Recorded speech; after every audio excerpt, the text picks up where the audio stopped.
once, you fold the 20 twice, you fold it a third time, and then you just squeeze. And it's when you squeeze you can actually see the moment it happens. Oh, you can see the moment it changes into...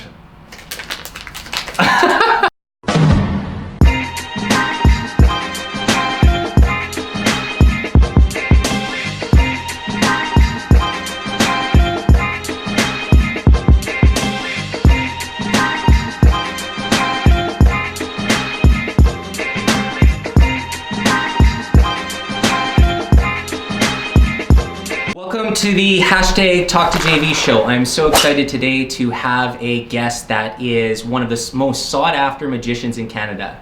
And Sheldon, Yes. Welcome to the show. Thanks for having me. This is exciting. I was excited for this one because I thought there might be a couple tricks that come into play today. Well, for sure. You never know what to expect. So should we kick things off with a little magic? Let's do it. Let's do it. Do you believe in mind reading? Possible to read someone's mind, someone's thoughts? I don't think so. Perfect. A little challenge. I like Okay. it. Let's get started on that. So we're going to try something. Obviously, nothing's been set up or prearranged here, but I always keep one card inside the deck upside down. Okay, so what's going to happen, I'm going to think of that number, I'm going to send it into your mind. Okay. So one card upside down. Okay. We'll start with just the number. Coming your way now. You got it? Okay. What's the number you're thinking? 8. You serious? Yeah. 8. 8. This is the weirdest thing. I'll forget this. Clubs, hearts, spades, diamonds. Spades. Spades. Because inside the deck, like I said, there should be one card upside down. Now, you could have chosen any number, any suit. You said the 8 of spades? Yeah. Check it out. There it is. You're freaking me out. Oh man. You stay out of here. Sheldon, you know what? I was expecting that. I'm looking at everyone watching here. Q, Kelsey, we got Sherman. Everyone's just in awe. You'll be thinking about that for a while. You know, I with magic. You know, I'm always been fascinated by it. I see you do that trick. My mind's blowing. What got you into magic, and what made you start to learn those tricks? Yeah, I started in magic about 8 or 9 years old when I first discovered an interest in magic, as kind of most kids go through that period of wanting to be a magician. Yeah. And it all happened after seeing a magician on stage. I went home, tried to recreate some of the magic I saw that magician perform, and it was really when I was about 11 years old that I got serious about it. I started to study it, so I would go to like my local library and get some books out on it, and where I kind of met my first mentor in magic was actually in the library. I was 11 years old looking up books on magic. Who was that? His name was Brian Holm, and he's now, he was a hypnotist magician at the time, and he lives now in the States, and kind of lost contact with him in knowing what he's up to, but at that time, he was the magician that really made me feel like a real magician. So in the aisles of the library, he taught me a few magic tricks, and from there I started doing shows. Nice. And what was it like? Because you've done shows around the world. Yeah. I saw in the pre-notes 630 shows in Japan. You've done them around the world. So what was it like going from your house in your parents' living room, and then taking that magic and doing shows around the world? Yeah, so definitely a lot of time elapsed during that period, and just a natural evolution of the level of the performance, but also the level of the gig as well. And a lot of that came just with practice on my end to make sure that I was able to rise to that occasion of the gig I needed to do. But yeah, definitely started at 11 years old performing in my parents' living room. And what actually happened at 11 is the Edmonton Journal came to my parents' living room. I put on a show, and they did a half-page story on this young magician who's has aspirations. Your first advertisement. Got my first free advertisement, and from there I actually started to get booking. So people found that interesting that this 11-year-old wants to do magic and is available for hire for parties in Edmonton. Yeah. And then it just kind of grew from there. So that initial article kind of started to snowball, and it just grew. What was so afterwards you've created the career, and then you were asked to be at the 2010 Winter Olympics. So tell me what that felt like, and then tell me about that experience. Yeah, so actually that was a really neat experience to be able to head to Vancouver and perform there as part of the Olympics. I was brought on to entertain the athletes in their athletes' villages. Yeah. So I was able to see them before and after and during their matches, and essentially hang out with them and entertain them with close-up sleight of hand magic. So that was a lot of fun, and what was neat about it was you have athletes from all over the world, so you're able to communicate with magic to people that don't necessarily speak English. Is that one of the coolest things about magic? Is you can, it doesn't matter where you go, whether you're in Japan, China, Mexico, anywhere, you can communicate to people through the performances that you're doing? Definitely. And what's neat with magic is it is that universal language, and that people do understand and appreciate the effect, but more so the emotion of magic transcends any language barrier that there is. So that's what's neat about it, is you don't necessarily have to speak, but you can communicate with that emotion that's created by it. That's crazy. So when we talk about that, you have your book here too. So when was that started? Yeah, so I started this, actually, I wrote a children's book, Martin the Magician, and started this actually quite a few years back. It's probably about 8 years ago or so that I started the process. And I wrote this children's book, and then I teamed up with an illustrator in looks amazing. And what's neat with it is it kind of is semi-autobiographical about my story getting into magic. So kind of to go along with what I mentioned about the library is Martin, the character in the book, he heads to his town library, he finds a magic book, and his mentor in the book is actually a talking rabbit. So we kind of use my story of finding a mentor, and that becomes Martin's mentor within the book, and it kind of parallels what Tell us the best story, because it's a semi-true story. Totally. It's a story of how you got to where you are. Yeah. One of the things that I find with books, because I'm trying to write one now for digital marketing at the same time, and there's such a challenge of getting all the pieces together. Like you said, it took you 8 years. We're a year into mine, and we're pushing to try to get it to market as fast as possible. Yeah. So give me a tip, give me something when you were going through that process that I can take and... Totally. So the process to go from start to finish was probably about a 2-year process to work with the illustrator. And I guess this also...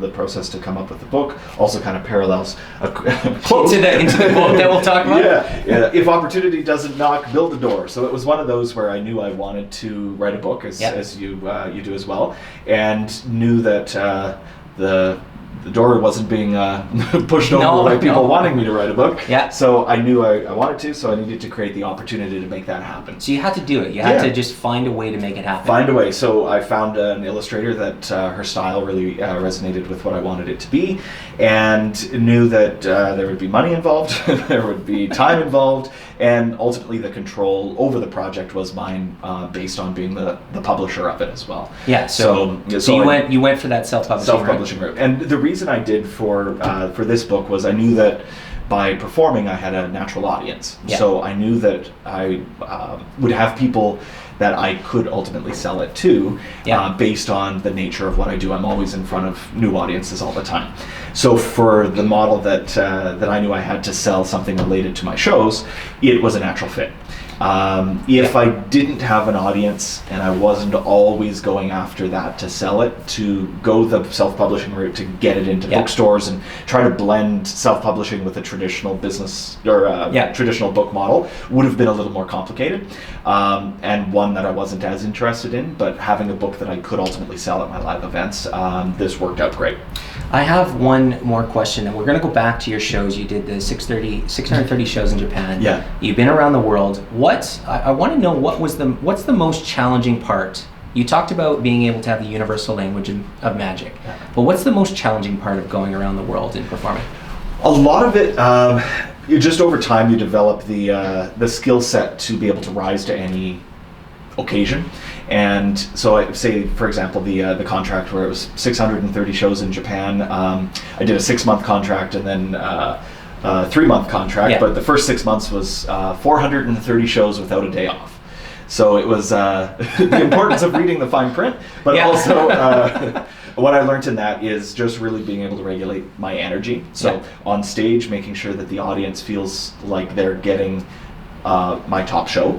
For them not to feel like I just did this 2 hours ago. All the attention is on them. All the attention is on them. I'm able to really get my energy up. And then also know that energy after the show is going to drop, and then an hour later I need to be back on stage. So it was a really good experience for me to, just from a quantity standpoint, be able to deliver each time and know that I would need to rise to that occasion. And that experience of that has really helped me in my shows since, because anything less than 630 shows is easy. Yeah. So like in September I did one contract. I was down in Albuquerque performing at the state fair there, and I did 44 shows in 11 days outside in the sun, and it's you're prepared. You're prepared. Yeah. You make it happen, and you make it fun for the audience, and then you know what you need to do to wipe off all the sweat and get ready to go. Get ready to go. Do it all over again. So making it happen now, you have another career now. You're looking at doing real estate. Yeah. So tell me about that. Yeah. You got into that recently, yeah. and you had to make it happen. How's that process gone so far? Yeah. So I've been doing magic now for 22 years, and for that whole period, magic's all I've ever done. So never had another job other than being a magician. Have wand, will travel. So that's been always my my philosophy. And then also I really enjoy the show aspect of magic, but I also enjoy the business side of it. So I was always 50-50 in where my interest was. Yeah. And then just found that I needed more challenge and things I wanted to focus on from a business standpoint, and had been interested in real estate before then. So then kind of felt that real estate was a good fit for me to challenge that business side, but then also be able to still perform and have that flexibility to still be able to. So the best of both worlds. Best of both worlds. You get the business, you also get to perform, you get to still chase both dreams. Totally. And you're doing residential. So tell me, one thing that we ask is we do have some real estate agents that come on here once in a while. With real estate, what is the biggest challenge of selling residential real estate, and how do you tackle that? Yeah, but one of the largest challenges is ultimately, first of all, getting the client. Yeah. So who you're going to work with. Yeah. And then ultimately to be able to get that property noticed by the market, which in the current market is saturated in a sense with a lot of listings. So I approach what I do with real estate very much like I do with my show, in that if I'm hired, say, for a corporate event, 500 people in the audience, I have one opportunity to get it right. Yeah. So that show is important in that there's one chance. Yeah. So when I'm working with a client, I have one chance to get the client relationship right, but also one chance give them value, give them everything. Give them value, give them everything of got to sell the home. Yeah. So look at it of what is the intent with magic? It's to deliver that feeling of wonder. Yeah. And with real estate, it's ultimately either help them find the home or find their dream. Find their dream. Make it happen. Make it happen. And then also realizing that there is a really emotional component of it as well. So they're falling in love with, if working with a buyer, falling in love with that feeling and that emotion of the home and how that will impact their family and what that will do for them. So it's more than just numbers on a page. It's actually the emotion. And coming from a magic standpoint, if that's all it is creating this emotion, knowing also that, say with working with a property I'm selling, it's what is the story that can be told with that to create that emotion, whether it be through the photos or through the marketing elements, and really approaching it with a narrative versus just transactional. You're speaking my language now, because essentially for us, if you can tell a story and you can engage emotion with anything that you post, with all the touch points that you gain, whether it's networking or online or digital marketing, social media, that's going to translate into building your audience. Direct sales and just selling online never does that. Right. So you're speaking my language. I love that. Take this quote now. We haven't talked about it too much, and tell me a little bit more about it. And we're going to have it just. Yeah. We got it because I don't know if it's in the camera. So we got that.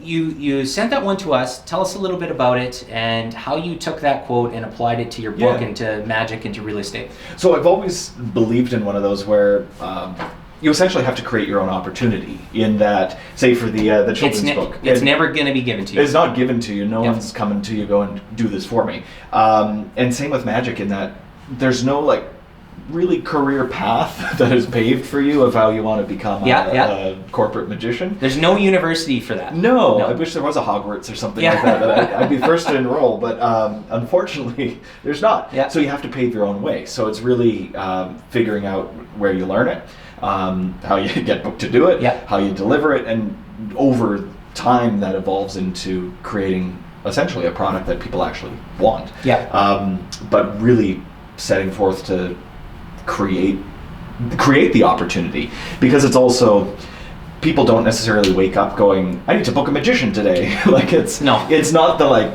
first thing on someone's radar. So you also need to educate them of if you're planning a corporate event, after dinner, after the lull of desserts and before the awards, or sometimes to break up a long awards evening or something like that. Magic is a really good fit in that it connects with an audience. It brings everyone together to feel that emotion together. And create a really good vibe. But you need to educate a market that might not have that knowledge or that perception of a possibility. So how do you, we talk about this all the time, how do you continue to create touch points and network and get to those people, whether it's the booking agent to get you in for a show or it's a corporate party that books you every single year? How do you continue to create those touch points in all of your business ventures with your clients? Yeah, so a lot of it is just being organized, I find. So what I do is I schedule, based on their initial contact, I know that that's the time that they, from their booking cycle of when they start planning their conference. And so then I know if, say, it doesn't work out or if it's a past client. So you got to be a couple months ahead. Then I know that the next year I need to reach out to them on their schedule versus my schedule of when I remember to send out an email. Totally. You got to have it scheduled. You got to be sending it ahead of time. Totally. So that then if I'm doing a reach out to them, it's specific to their needs and their timeline versus what I used to do of just every January when I'm slow, I do my marketing. But it's it should be on a regular basis and to when they want to hear it, because each market needs to hear it at different times. So when I book theaters to be a part of their performance series, it's usually an 18 to 20 month lead time of when the show actually is. So if I'm not attuned to that specific cycle, you're gonna miss it. I miss the boat, and then there's no point. Then you're swimming after it. Exactly. Or then they say, we've already booked for this year, contact us next year. You contact them in a year, but again, you're off the cycle. So really listen to what the needs of your client are from a touch point standpoint is what I've learned to be really handy. Sheldon, this has been a blast. Do you got anything left for me? Do you got any other tricks left? Should we do another? Let's do it if you got one. Now, we've been talking about the show and the business, so let's do something with money. Do you have, I don't know if I have any cash on me. Do you have a bill, 1,500, whatever you got? We got a 20. Does that work? That'll do. Okay, it'll do. Okay, here we go. Let's try this. You're gonna like this. All right. I've actually figured out a way to make money. Everyone's watching. Everyone comes back into the area to watch. They fade away for the interview and they come back at the magic. I can make this into whatever you want. 50 or 100, your choice. Oh man, let's just go for a 50. I won't go too. You sure? Yeah, we'll do 50. 50. Here we go. Could have been anything. Check this. Nothing up the sleeves and the hands. Changing a 20 into a 50. You just fold the 20 once. You fold the 20 twice, you fold it a third time, and then you just squeeze. And it's when you squeeze you can actually see the moment it happens. Oh, you can see the moment it changes into... Okay, it doesn't always work. You know, that's okay. You were a great sport. We'll do it again. I'm down $15. I'm down 20? I'm down $15, but I like that trick. We'll change it back. Now you know what to look for. We got to end on a high note here, so we'll change it right back. Again, you just reverse the folds, you squeeze, and again you can see the moment it changes. Beautiful. Isn't that weird? Sheldon Casavant, everybody. Wow. Let's give him a hand. Wow. Thank you. I love it. To you. Thank you very much. Thank Thanks you. for being on Pleasure. the show. Pleasure. Awesome.